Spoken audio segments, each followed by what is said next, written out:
what's up? Today gagawa kami ng isang BMW. So ang gagawin is tatanggalin ko yung handle ng X4. So yan, papakita ko sa inyo yung sasakyan na akin tatanggalin yung handle. So panoorin nyo mga kagod kung paano ko tanggalin. Shout out sa inyo lahat, sa aking mga viewers at saka mga subscriber. Maraming salamat sa suporta ninyo at sana suportahan nyo pa ang aking ginagawang YouTube channel. So, kita sa inyo yung sasakyan.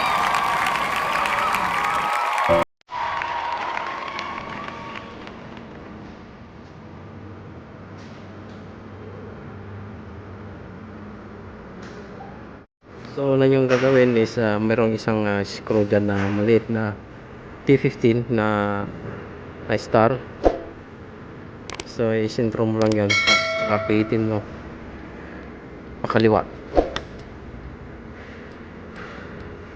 hanggang sa luwag siya. And malalaman mo yan pag yung matigas na siya, ibig sabihin last ng pihit mo. So ramdaman mo lang siya.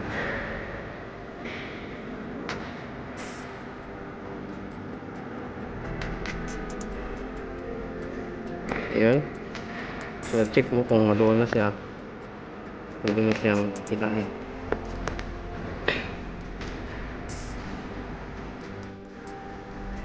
So yan, matigas na siya. Hanggang dulo na yan. At pwede mo nang hugutin itong T15. Yan, pwede mo nang hugutin. Sabi naka-release na yung ano yun. So yan. Hanggang na natin yung hanggang.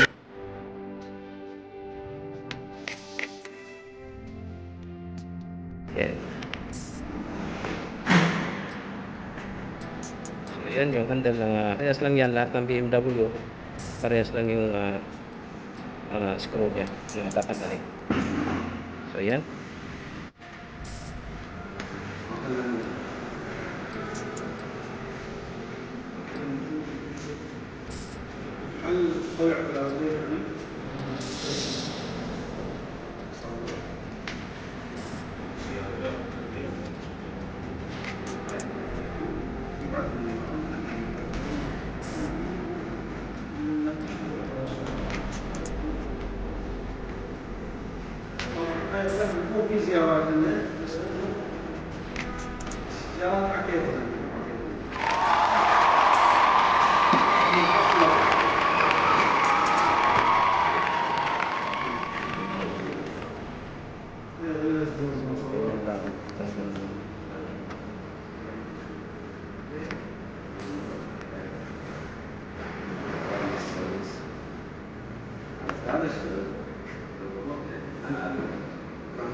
So ganyan kasimple ang BMW.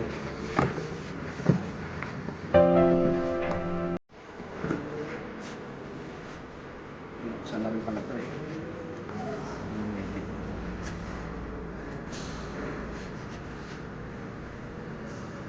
So angat mo lang.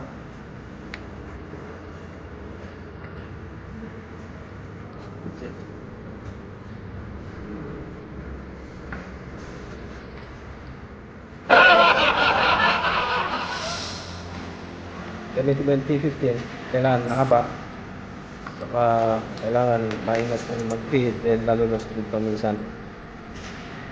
So, feed mo lang siya hanggang sa tumigas yung pag-feed mo. Ibig sabihin ng last na ikot mo. Yun yung yan. That's right. So, hugutin mo lang yan. Harap mo to.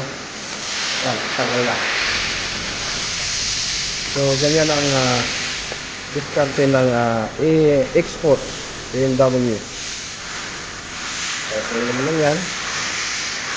Tapos, so, yan na. Tapos na yung handle. Tanggal na natin lahat. So, see you on my next video. Thank you so much. So, yan. Tanggal na natin yung apat na handle. So, ganun lang kasimple yung pagtanggal yan. Ano X4 BMW 2022 model. Gano'n natin yung apat. Yan yung BMW 2022 X4.